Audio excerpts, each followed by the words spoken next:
The discomposure of spirits which this extraordinary visit threw Elizabeth into could not be easily overcome, nor could she for many hours learn to think of it less than incessantly.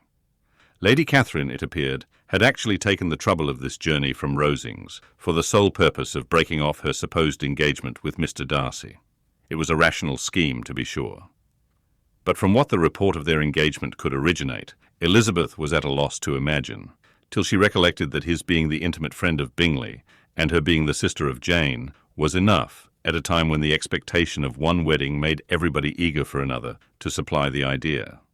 She had not herself forgotten to feel that the marriage of her sister must bring them more frequently together, and her neighbours at Lucas Lodge, therefore, for through their communication with the Collinses, the report, she concluded, had reached Lady Catherine, had only set that down as almost certain and immediate, which she had looked forward to as possible at some future time.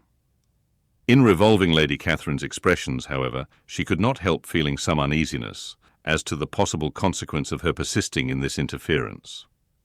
From what she had said of her resolution to prevent the marriage, it occurred to Elizabeth that she must meditate an application to her nephew, and how he might take a similar representation of the evils attached to a connection with her she dared not pronounce.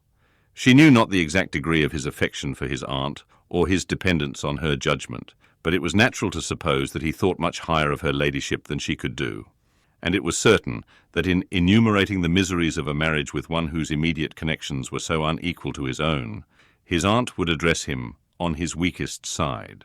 With his notions of dignity, he would probably feel that the arguments, which to Elizabeth had appeared weak and ridiculous, contained much good sense and solid reasoning.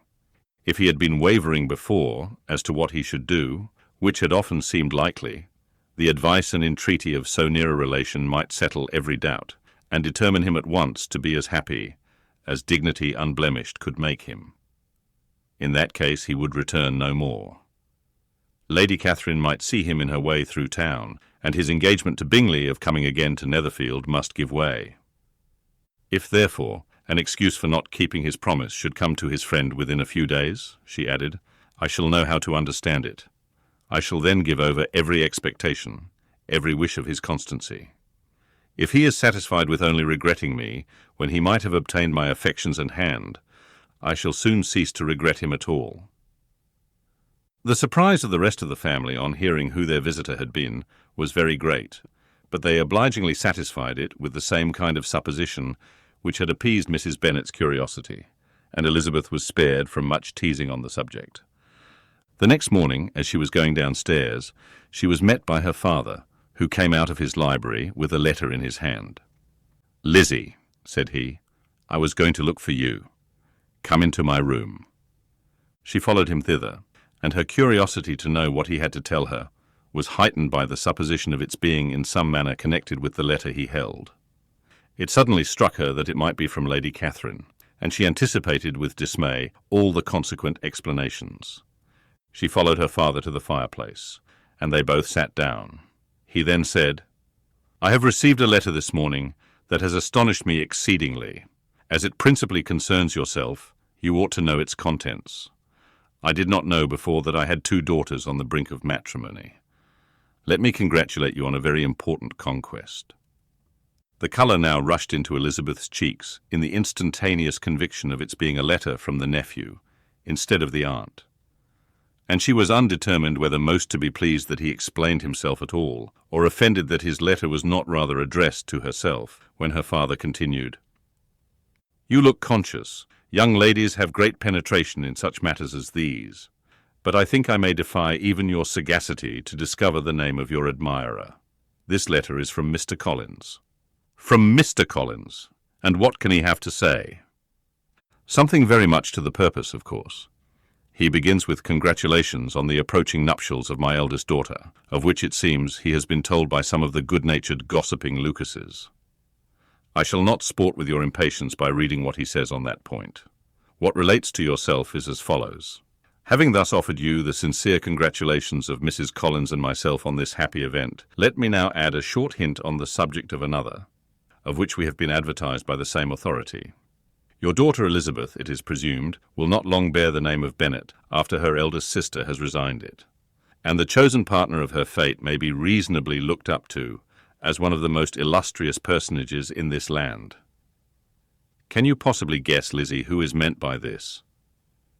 This young gentleman is blessed in a peculiar way with everything the heart of mortal can most desire: splendid property, noble kindred, and extensive patronage. Yet in spite of all these temptations, let me warn my cousin Elizabeth and yourself of what evils you may incur by a precipitate closure with this gentleman's proposals, which, of course, you will be inclined to take immediate advantage of. Have you any idea, Lizzie, who this gentleman is? But now it comes out. My motive for cautioning you is as follows. We have reason to imagine that his aunt, Lady Catherine de Bourgh, does not look on the match with a friendly eye. Mr. Darcy, you see, is the man. Now, Lizzie, I think I have surprised you. Could he or the Lucases have pitched on any man within the circle of our acquaintance, whose name would have given the lie more effectually to what they related? Mr. Darcy, who never looks at any woman but to see a blemish, and who probably never looked at you in his life. It is admirable. Elizabeth tried to join in her father's pleasantry, but could only force one most reluctant smile. Never had his wit been directed in a manner so little agreeable to her.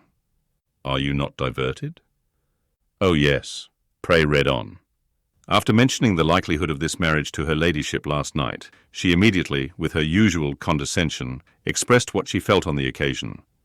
When it became apparent that, on the score of some family objections on the part of my cousin, she would never give her consent to what she termed so disgraceful a match, I thought it my duty to give the speediest intelligence of this to my cousin, that she and her noble admirer may be aware of what they are about, and not run hastily into a marriage which has not been properly sanctioned.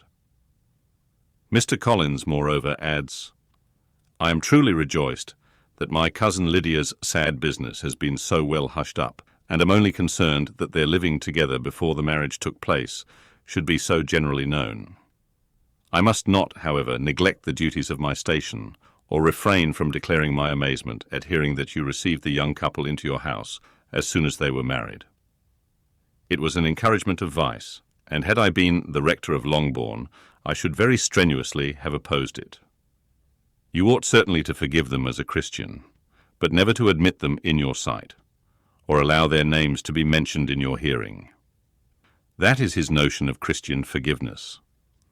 The rest of his letter is only about his dear Charlotte's situation and his expectation of a young olive branch. But, Lizzie, you look as if you did not enjoy it. You are not going to be missish, I hope, and pretend to be affronted at an idle report. For what do we live but to make sport for our neighbours, and laugh at them in our turn? Oh, cried Elizabeth, I am exceedingly diverted, but it is so strange. Yes, that is what makes it amusing. Had they fixed on any other man, it would have been nothing, but his perfect indifference and your pointed dislike make it so delightfully absurd. Much as I abominate writing, I would not give up Mr. Collins's correspondence for any consideration. Nay, when I read a letter of his, I cannot help giving him the preference even over Wickham, much as I value the impudence and hypocrisy of my son-in-law. And pray, Lizzie, what said Lady Catherine about this report? Did she call to refuse her consent? To this question his daughter replied only with a laugh, and as it had been asked without the least suspicion, she was not distressed by his repeating it. Elizabeth had never been more at a loss to make her feelings appear what they were not. It was necessary to laugh when she would rather have cried.